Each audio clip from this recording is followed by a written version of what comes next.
ओम साईं राम। हमारे YouTube channel Shirdi Sai वंदना में आप सभी भक्तों का बहुत बहुत स्वागत है। इस चैनल के माध्यम से हमें आपका जो प्यार मिल रहा है, जो अपनापन मिल रहा है और जो बाबा की कृपा मिल रही है, उसके लिए मैं आप सभी की शुक्रगुजार हूँ। बाबा जी के सभी भक्त और बाबा जी का हृदय बहुत महान है, तो मैं बाबा जी के भक्तों को और साईं बाबा जी को प्रणाम करती हूँ।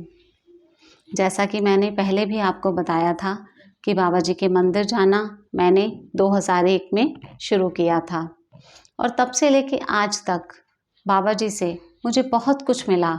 उनका प्यार, उनका अपनापन, बहुत से अनुभव, और वो जो अनुभव हैं, वो जो बाबा जी की कृपा है, जो उनका साथ है, उसको किसी भी पैमाने पे तोल पाना असंभव है।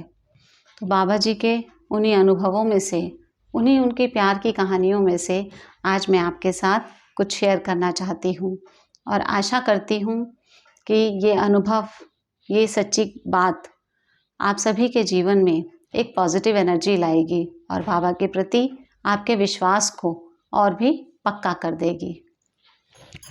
ये बात है सन 2008 की। 2008 में मेरे पापा को 3-4 दिन के गैप में 2 हार्ट अटैक आए और उन्हें हॉस्पिटलाइज करना पड़ा, लेकिन बाबा जी की कृपा से पापा ठीक होके घर आ गए। उसके बाद वो ठीक चल रहे थे, लेकिन मार्च में मेरे छोटे चाचा जी की डेथ के बाद मेरे पापा का मानसिक संतुलन कुछ बिगड़ गया। वो अक्सर कुछ बहकी बातें किया करते थे और हमेशा बाबा जी से शिकायत करते रहते थे, लड़ते रहते थे कि आप मेरे छोटे भाई को मुझसे पहले क्यों ले गए, कैसे ले गए, क्योंकि वो उनको अपने एक बच्चे की तरह मानते थे।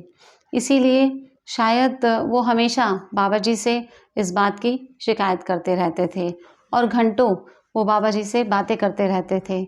ऐसा लगता था मानो कि बाबा जी उनके सामने ही बैठे हैं या उनके सामने ही खड़े हैं। वो इस तरह से बाबा से बातें किया करते थे।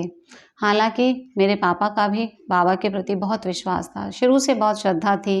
पहली बार शिरडी भी हमें ले जाने का प्लान उन्होंने ही बनाया और जब हम पहली बार शिरडी गए और जितने भी दिन हम वहाँ रहे, मेरे पापा डेली काकड़ आरती में जाते रहे और बाबा की हर आरती अटेंड करना और बाबा के मंदिर जाना, ये उनके उस शिरडी के यात्रा के दौरान हमेशा रहा। जब भी हम घर में आरती, पूजा, प्रार्थना कुछ किया करते थे तो हमारे पापा भी हमारे साथ उसमें हमेशा शामिल होते थे और बाबा जी के प्रति उनकी बहुत श्रद्धा थी। तो 2009 में मार्च में जब मेरे चाचा जी की डेथ हुई, उसके बाद मेरे पापा लगातार रोज़ बाबा से बातें किया करते थे। हमेशा जब भी हम उन्हें देखते तो वो उनसे बातें इस तरह कर रहे होते थे कि जैसे वो उनके सामने ही बैठे हैं। और अगस्त में पापा को फिर से तीसरा हार्ट अटैक हुआ और वो फिर हॉस्पिटलाइज उन्हें किया हमने और फिर बाबा जी की कृपा से ठीक होके वो घर आ गए। 22 अगस्त को 2009 में वो घर आ गए थे। अगस्त एंड में ही मैंने, क्योंकि बाबा जी से मन्नत मांगी थी पापा के ठीक होने के लिए, तो अगस्त एंड में मैंने शिरडी जाने की टिकट्स बुक कराई 2 अक्टूबर की। 2 अक्टूबर को गांधी जयंती होती है तो छुट्टी होती ही है, तो उसी के आसपास की मैंने 2 अक्टूबर की टिकट बुक कराई और उस टिकट में मेरी मम्मी, मेरे पापा, मैं और छोटी बहन, हम चारों की मैंने टिकट बुक कराई थी। तो अगस्त एंड में मैंने पापा को बताया कि पापा अब हम शिरडी जाएंगे, मैंने शिरडी की टिकट बुक करा दी है। तो उन्होंने पूछा कि कब की टिकट बुक कराई है, तो मैंने उनको बोला 2 अक्टूबर की। तो उन्होंने कहा ठीक है। लेकिन सितंबर फर्स्ट वीक में ही, मतलब 3 या 4 तारीख के आसपास की ये बात होगी, तो पापा ने मुझसे पूछा कि वंदना, हमारी टिकट कब की बुक हुई है? तो मैंने उनको बोला कि पापा 2 अक्टूबर की है। तो वो बोले कि नहीं 2 अक्टूबर की नहीं है, मेरी टिकट तो 15 सितंबर की बुक हुई है। तो मैंने कहा 15 सितंबर की? मैंने कहा वो आपकी किसने बुक कराई? तो कह रहे वो मुझे नहीं पता, लेकिन मेरी टिकट तो 15 सितंबर की बुक हुई है। फिर मैंने पापा को टिकट दिखाई। मैंने उनको दिखा के कहा कि ये देखो, हमारी टिकट 2 अक्टूबर की है।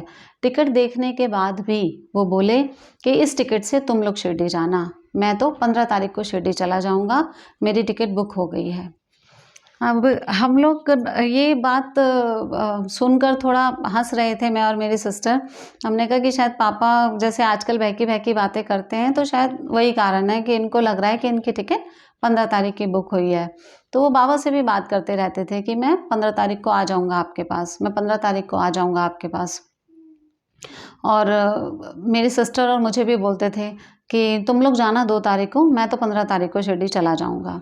तो हम लोग हँसते थे, हम बोलते थे ठीक है, आप चले जाना 15 तारीख को, हम 2 को चले जाएँगे।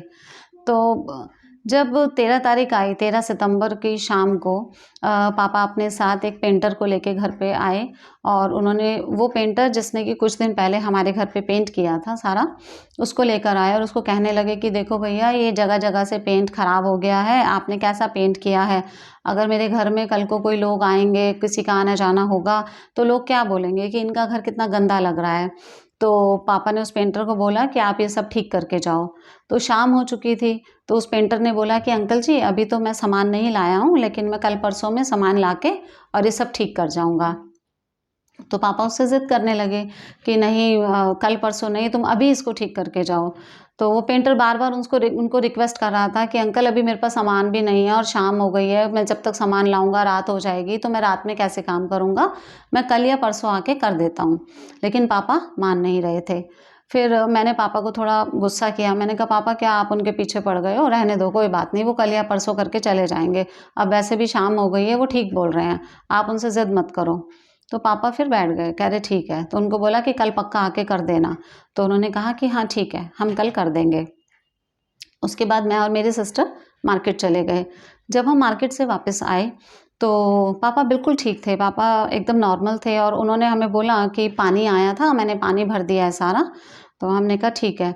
फिर मम्मी ने पापा को पूछा कि आपको खाना दे दें 8 बजे के आस-पास? तो उन्होंने कहा कि नहीं, पहले बच्चों को खिलाओ और पहले तुम खा लो, उसके बाद मुझे खाना देना। तो हम लोगों ने खाना खा लिया, मम्मी ने भी खाना खा लिया। फिर 9 बजे के आस-पास मम्मी ने पापा को कहा कि आपको खाना दे दें? तो पापा ने कहा हाँ ठीक है, मुझे भी खाना दे दो। तो मम्मी ने पापा को खाना दिया। अब पापा अपने बेड पे ही बैठ के खाना खा रहे थे, और अभी उन्होंने 2-4 बाइट ही खाई थी। तो जब तक कि मम्मी दूसरी रोटी लेके उनके पास आईं, तो उन्होंने देखा कि मेरे पापा प्लेट की तरफ पूरा झुक गए थे, और पूरी गर्दन उनकी नीचे झुकी हुई थी। मम्मी ने जैसे ही उनको हाथ लगाया और उनको पूछा कि क्या हो गया, तो पापा अचानक से पीछे गिर गए। और जब वो पीछे गिरे तो उनकी आँखें बंद थी, तो मम्मी घबरा गई, मम्मी चिल्लाई, मम्मी ने मुझे और मेरी सिस्टर को आवाज़ लगाई कि आओ देखो कि पापा को क्या हो गया है। हम लोग भाग के आए, हमने देखा कि पापा की आँखें बंद थी और उनके मुँह में खाना था उनका, लेकिन उस समय पापा नहीं थे। हमने अपने आस-पड़ोस से पड़ोसियों को बुलाया, उन्होंने देखा, फिर हम डॉक्टर को भी बुलाने के लिए जाने वाले थे, लेकिन हमारे पड़ोस में ही एक आंटी रहती थी जो कि थोड़ी एजेड थी। उन्होंने देखा और उन्होंने हमें बोला कि अब तुम्हारे पापा नहीं हैं। फिर भी मन नहीं मान रहा था, क्योंकि हमें ये लगा कि शायद हो सकता है फिर से पापा को अटैक पड़ा हो। तो मैंने बहुत ज़िद करी अपने पड़ोस के भैया से कि नहीं भैया, पापा को हॉस्पिटल लेके चलते हैं। तो उन भैया ने बोला कि ठीक है, मैं डॉक्टर को यहीं ले आता हूँ, क्योंकि हॉस्पिटल ले जाना इस समय ठीक नहीं होगा, वो बेकार में अपना बिल बना देंगे और कुछ नहीं होगा। तो वो भैया डॉक्टर को लेकर आए, डॉक्टर घर पे आए, उन्होंने चेक किया कि मेरे पापा नहीं थे। वो 13 तारीख की रात थी, 13 सितंबर की। क्योंकि उससे पहले मेरा भाई पिछले 4-5 साल से आउट ऑफ इंडिया था जॉब के लिए, तो भाई के बाहर होने के कारण हमने पापा की बॉडी को एक दिन मॉर्चरी में रखा, और भाई 15 सितंबर को ही मॉर्निंग में इंडिया में लैंड हुआ, और 15 सितंबर को ही पापा के सारे जो भी क्रिया होती है, संस्कार होते हैं, वो सब कुछ 15 सितंबर को ही हुआ। और 15 सितंबर को, जैसा कि पापा पिछले कई दिनों से बोल रहे थे, 15 सितंबर को पापा बाबा के साथ एक रूप हो गए, और वो हमेशा के लिए शिरडी चले गए। जिसका भी जन्म होता है उसका मरना निश्चित है, ये इस चीज़ को कोई बदल नहीं सकता, लेकिन मुझे इस बात की खुशी है कि मेरे पापा को बाबा ने शिरडी में बुला लिया और उन्हें अपने साथ एकरूप कर लिया। मैं बाबा जी से प्रार्थना करती हूँ कि अपने सभी भक्तों पे ऐसी कृपा करना और उन्हें उनके अंतिम समय में अपने साथ एकरूप कर लेना। ओम साई राम।